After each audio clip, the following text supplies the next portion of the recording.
ఖచ్చితంగా డెఫినెట్గా ఫైట్ చేయాల్సింది. ఎందుకంటే అప్పటి నుంచి అసలు మీరు ఆ రోజు మీరు ఆ ఫైట్ చేయబట్టే మీరు బతికున్నారు, మీరు ఢిల్లీ తీసుకెళ్ళగలిగారు ఇష్యూని. లేకపోతే చాలా భయంకరమైన టార్చర్ కదా అది. అయితే ఒక్క మాట, ఇది లీగల్గా కూడా ఎలా ఉంటుందని ఒకసారి అడ్వకేట్ ఉమేష్ చంద్ర ఒకసారి ఒపీనియన్ తీసుకుందాము. ఉమేష్ చంద్ర గారు, good evening. Good evening. Good evening Venkatakrishna గారు, మీకు అలాగే పెద్దలు రఘురామకృష్ణరాజు గారు. Good evening. ఉమేష్ గారు, రఘురామకృష్ణరాజు గారు గుంటూరు ఎస్పీ గారు కంప్లైంట్ ఇచ్చారు, మీకు తెలుసు కదా. ఆయన మీద జరిగిన కస్టోడియల్ టార్చర్ కానీ అది హత్యాయత్నమని, అందులో Sunil Kumar and others including Jaganmohan Reddy మీద కూడా పెట్టి ఇచ్చారు కదా. ఈ కంప్లైంట్ని పోలీస్ ఎంతవరకు తీసుకుని ఎఫ్ఐఆర్ చేసి ఆ తర్వాత యాక్షన్ అదంతా ఉంటుందా, లేకపోతే నిలబడుతుందా? ఇది ఖచ్చితంగా నిలబడుతుందండి, దాని డౌట్ ఏమాత్రం లేదు. పైగా నిన్నటి వరకు రఘురామకృష్ణరాజు గారు పెద్దలు మాట్లాడుతూ నిన్నటి వరకు ఎలా ఉంది, ఎవరిది కనసంలో నడుస్తుంది అంతా క్లియర్ గా చెప్పారు. Political side of the issue, legal side of the issue వస్తే ఆయన ఏవైతే ఎలిగేషన్స్ క్లియర్ గా దీనిలో మెన్షన్ చేశారో కంప్లైంట్ కాపీలో అటెంప్ట్ టు మర్డర్ దగ్గర నుంచి, ఆయన 4-5 పెట్టున్నారు ఇక్కడ ఆఫీసర్లని, అదేవిధంగా రాజకీయ నాయకులు, ఇంతకుముందు forward chief minister Jaganmohan Reddy ఆయనతో సహా. సో ఖచ్చితంగా ఇది క్రిమినల్ కాన్స్పిరసీ అంటే ఒక కుట్ర భాగంలోకి వస్తుంది. ఖచ్చితంగా ఇది అటెంప్ట్ టు మర్డర్ 307 కిందకు వస్తుంది. అలాగే వేరే సెక్షన్స్ ఆఫ్ ది ఐపీసీ కూడా అట్రాక్ట్ అవుతాయండి. 307 క్లియర్ గా అట్రాక్ట్ అవుతుంది. ఆయన చంపాలని ప్రయత్నం చేసినట్టే అది. ఇప్పుడు అక్కడ సుప్రీంకోర్టు జడ్జిమెంట్ కూడా ఆయన ఫేవరబుల్ గా ఉంది పెద్దలు రఘురామకృష్ణరాజు గారికి. చాలా క్లియర్ గా సుప్రీంకోర్టు ఏం చెప్పింది, అక్కడ సుప్రీంకోర్టులో కూడా నేను ఆయన ఇష్యూ జరుగుతున్నప్పుడు నేను మొత్తం ఫాలో అయ్యానండి. అక్కడ ఆల్రెడీ ఆ సుప్రీంకోర్టు ఒక కంక్లూజన్ కి వచ్చింది ఈయన మీద జరిగింది దాడి అని.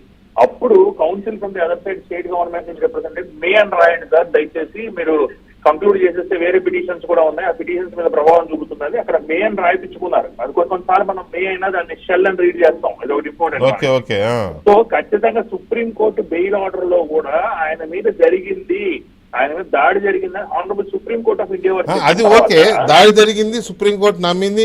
ఎందుకంటే మిలిటరీ హాస్పిటల్ ఇచ్చిన రిపోర్ట్ కాబట్టి, మెడికల్ రిపోర్ట్ కాబట్టి డెఫినెట్ గా అది ఓకే. కానీ ఇప్పుడు రఘురామకృష్ణరాజు గారు ఇచ్చిన కంప్లైంట్లో జగన్మోహన్ రెడ్డి పేరు హత్యాయత్నం జరిగింది నా మీద, జగన్మోహన్ రెడ్డి అక్కడ ఉన్నారు అని ఇచ్చారు కదా. అది ఎలా ఉంటుంది అని, అది పోలీస్ దాన్ని ఎలాగా తీసుకునే అవకాశం ఉంది? అక్కడ ఉన్నారని చెప్పలేదు కానీ క్రిమినల్ కాన్స్పిరసీ గానీ కామన్ ఇంటెన్షన్ గానీ పెడుతున్నప్పుడు 307 వాళ్ళని పెడుతున్నప్పుడు ఆ మనిషి అక్కడ ఉండాల్సిన అవసరం లేదండి. ఫర్ ఇన్స్టెన్స్ చెప్తున్నాను వెంకటకృష్ణ గారు, just for the sake of understanding. నేను విజయవాడలో ఉండి హైదరాబాద్ లో ఒకళ్ళని మర్డర్ చేయమని వాళ్ళ మీద అటెంప్ట్ చేయమని మర్డర్ చేయమంటాను, సరే అటెంప్ట్ వరకు ఆగిపోయింది అనుకోండి.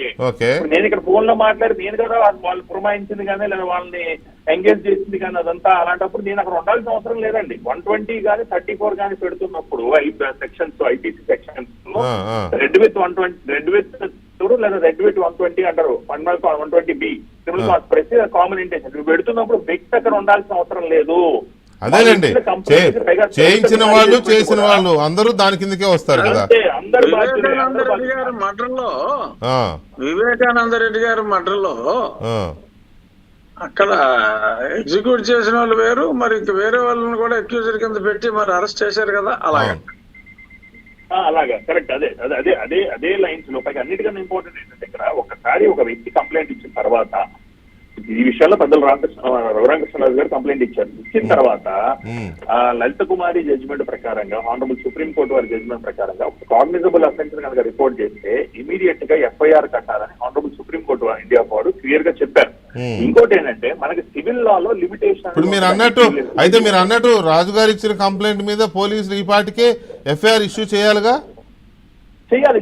That is what I'm telling. ఇప్పుడు లలిత కుమారి జడ్జిమెంట్ చూసిన అది ఇంకొక పాయింట్ చెప్తాను ఇంపార్టెంట్. చాలా మంది అంటుంది ఏంటంటే అప్పుడు జరిగింది కదా, లిమిటేషన్ పీరియడ్ ఉండదు క్రిమినల్ సెక్షన్స్ ఇన్వోల్వ్ చేయడానికి. ఓన్లీ సివిల్ లాలో మాత్రమే 2 ఏళ్ళు 3 ఏళ్ళు ఒక ప్రామిసరీ నోట్ మనం ఇంక్లూడ్ చేస్తాం అనుకోండి, దానికి కాల పరిమితి ఓన్లీ 3 ఏళ్ళే ఉంటుంది. సివిల్ లా, క్రిమినల్ లా అలా ఉండదు. ఎప్పుడు జరిగినా మనం కంప్లైంట్ ఎప్పుడు ఇచ్చినా ఇమీడియట్ గా కేసు కట్టవలసిందే. ఉమేష్ గారు ఒక్క నిమిషం.